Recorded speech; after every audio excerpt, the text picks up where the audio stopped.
how's it going? Oh, that's nice. Well, I'm doing fine. Thanks for asking, by the way.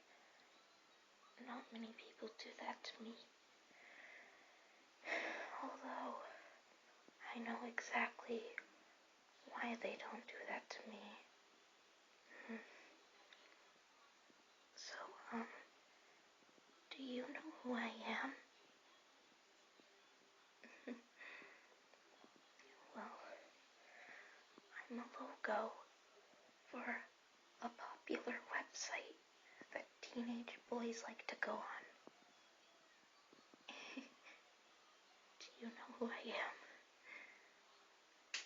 I feel like you probably do. You're probably just too ashamed of yourself and embarrassed to admit it. I would be too if I were you. But I'm more ashamed of myself. You want to know how I came to be the logo for that website? So, I used to be a normal girl. I used to be normal. I used to just live my life normally. I used to be as normal as can be. I wasn't a gamer. I wasn't a weeb. I wasn't a popular girl. But I wasn't bullied either. I was the most normal girl that ever existed. At least for my age bracket.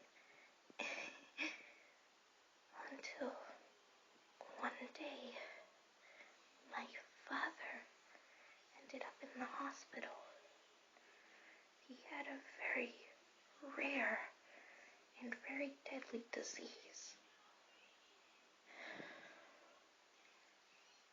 He needed some expensive procedures done to him, and my mother was already working 2 jobs, so she had me and my 2 younger brothers work jobs as well, so we could afford the procedures to be done to my father, so he would survive and overcome the disease.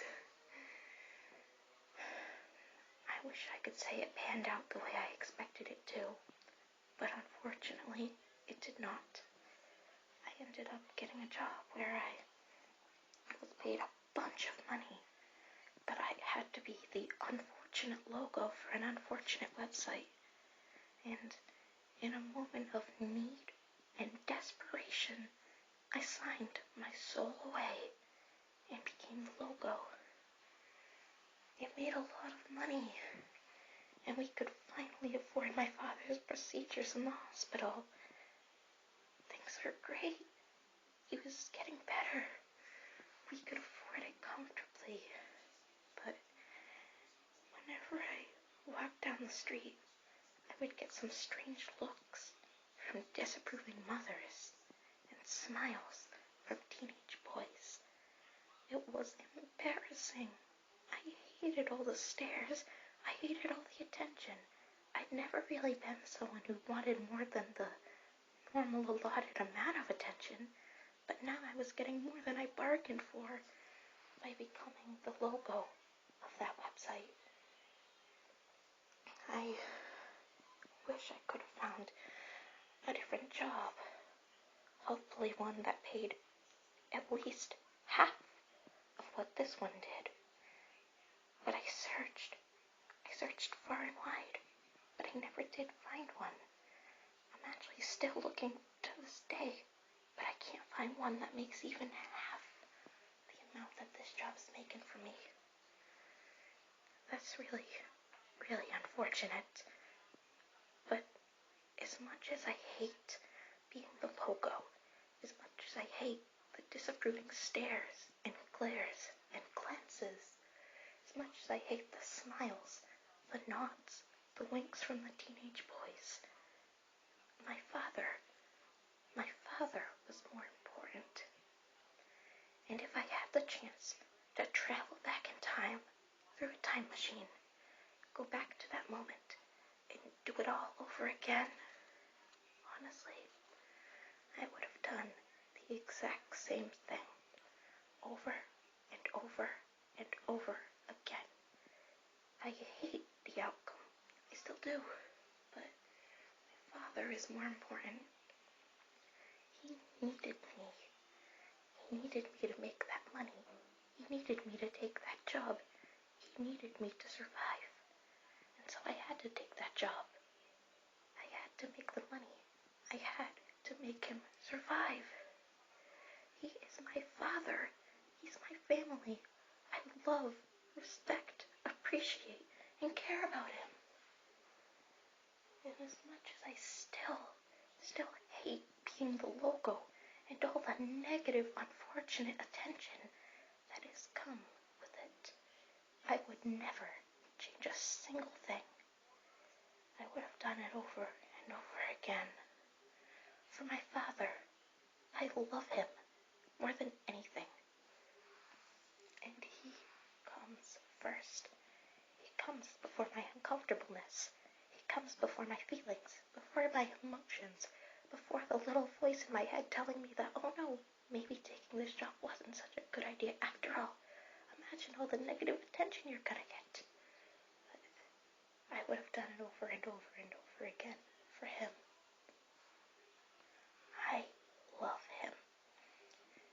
But no matter how hard I worked, no matter how hard I tried, no matter how much money I made, and how many procedures he got, and how much medical attention he got, my hard work, my efforts, my determination, and my embarrassment were simply, in the end, not enough. It's been a while since my father passed away, but I still think about him every single day, because I love him, I need him, and I miss him, and I took this job for him, which I have never resigned from. I'm keeping this job, no matter how much I hate it. I need the money. We still have some bills, some leftover bills, to pay off from his procedures, so I need this job anyways. But I'm also keeping this job because of him. He was the strongest, bravest, kindest, most caring, and most compassionate soul I have ever met. Although I may, just may, be a bit biased in that opinion, seeing as he was my father and he raised me and helped me and watched me learn and change and grow and all that junk. But I don't know. I think my admiration for him may be a bit beyond that.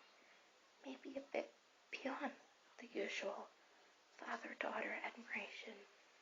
I really loved him. He was simply amazing, and I miss him. Every single day that passes by, I think about him at least once or twice, and all the things he's done for me in my life. He's done so many things for me. When I got in trouble, either with my mama or with the school, he always stood up for me. He gave me money to go buy candy. He drew with me. I used to love art and drawing a lot when I was a kid. Him and I used to paint pictures together sometimes. We had a strong, unshakable, unbreakable bond, my father and I. I really do miss him. But he's done a lot for me. He stood up for me. He taught me right from wrong. He raised me. He watched me grow and change. And he helped shape my personality. He helped me become the person I am today. He has done so much for me. So taking this job, staying at this job, it's like my way of paying him back. for all he's done for me through the past. I don't know. I feel like I owe it to him to take and keep this job. It's like I'm paying him back for all he's done for me. I love him and I miss him every day. And this job kind of reminds me of him. So it's like my way of keeping him around. Is that so weird? Is that so wrong? I don't know. But it works for me. It works for my relationship with my father. And if it works for that, then it works for me. And I'm fine with that.